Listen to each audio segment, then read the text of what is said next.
যেই বিএনপি যতক্ষণ খালেদা জিয়ার পক্ষে থাকবে, শহীদ জিয়ার পক্ষে থাকবে, ভারতীয় আধিপত্যবাদের বিপক্ষে থাকবে, ততক্ষণ পর্যন্ত সেই বিএনপির পক্ষে আমরাও দাঁড়াই রইব ইনশাআল্লাহ। বিএনপির আমরা শহীদ জিয়ার পলিটিক্সে ফিরাবো ইনশাআল্লাহ। অনেকে বলে রাজনৈতিক দলগুলোর উপরে বিশ্বাস করেন, অবশ্যই বিশ্বাস তো আমরা করতেও বাধ্য, না করে যাবো কই? আপনারা তো মাইরে হইলেও বিশ্বাস করাবেন।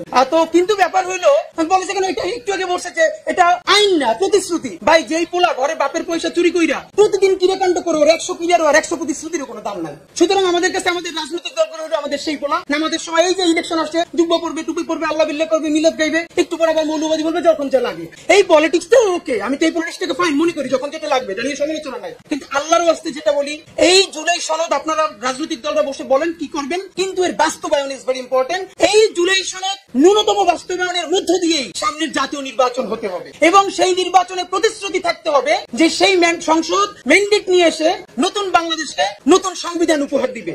মানে আরেকটা ব্যাপার ভাইয়েরা মাঝে মধ্যে বলে যায় গণভোটে মজা, এরপরে জাতীয় পরিষদ নির্বাচনে মজা, জাতীয় সংসদ নির্বাচনে মজা না। মানে এটাকে কেমন?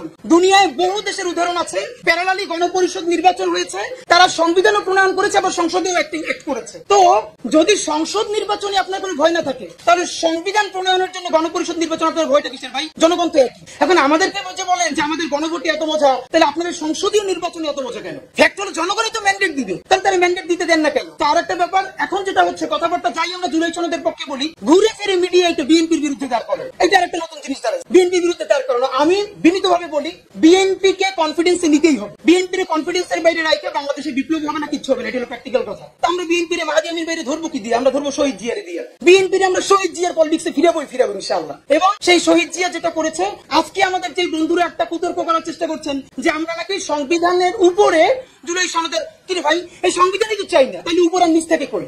বলছি জনগণকে নিয়ে নতুন একটা সংবিধান নির্মাণ করবেন, সেই সংবিধান অনুযায়ী নতুন করে দেশ চলবে, ফ্যাসিবাদ টাইম হবে না, তাহলে এটার উপর নিচ থেকে করি, সবাই মিলে করবে। বিএনপি যদি ক্ষমতা আসে বিএনপি করবে, সমস্যা কি? সুতরাং আমি বিনীত অনুরোধ করি, প্লিজ আপনারা এবার যে রাউন্ডে বসবেন জাতীয় ঐক্যমত্য কমিশন, আপনারা এই এলাকা শেষে আমার মনে হচ্ছে আগামী 15টা দিন বাংলাদেশে খুব ক্রাইসিস যাবে, কারণ এখন জুলাই সনদ বাস্তবায়নের পরে নির্বাচনের ট্রেন ছেড়ে যাবে। সুতরাং এই সময়টা আমরা অত্যন্ত যেন প্রজ্ঞার পরিচয় দিই। দ্বিতীয়ত, প্রয়োজনে বিএনপির সাথে বারবার বসেন, বিএনপিকে বলেন যে বিএনপি ভয় পাওয়ার কিছু নাই। যেই বিএনপি যতক্ষণ খালেদা জিয়ার পক্ষে থাকবে, শহীদ জিয়ার পক্ষে থাকবে, ভারতীয় আধিপত্যবাদের বিপক্ষে থাকবে, ততক্ষণ পর্যন্ত সেই বিএনপির পক্ষে আমরা দাঁড়াই রইব ইনশাআল্লাহ। কিন্তু বিএনপিকে আমাদেরকে ট্রাস্ট দিই। এখন আমি এনসিপি কে কেন বলি না, কারণ এনসিপি নতুন পার্টি। বিএনপি যদি বলে যে এই বাকশালী সংবিধানের বিরুদ্ধে দাঁড়ায় নতুন সংবিধান দিব, তাইলে বিএনপির পক্ষে ইলেকশনে ক্যাম্পেইন করতে আমার কোনো দায় নাই। কিন্তু কোন পলিটিক্যাল পার্টিকে বলতে হবে যে বাকশালী সংবিধানের পতন ঘটিয়ে নতুন বাংলাদেশে নতুন সংসদে নতুন সংবিধান হবে এবং সেটা জুলাইয়ের শহীদদের ম্যান্ডেট নিয়ে হবে। সেই পর্যন্ত আমরা লড়াই আছি।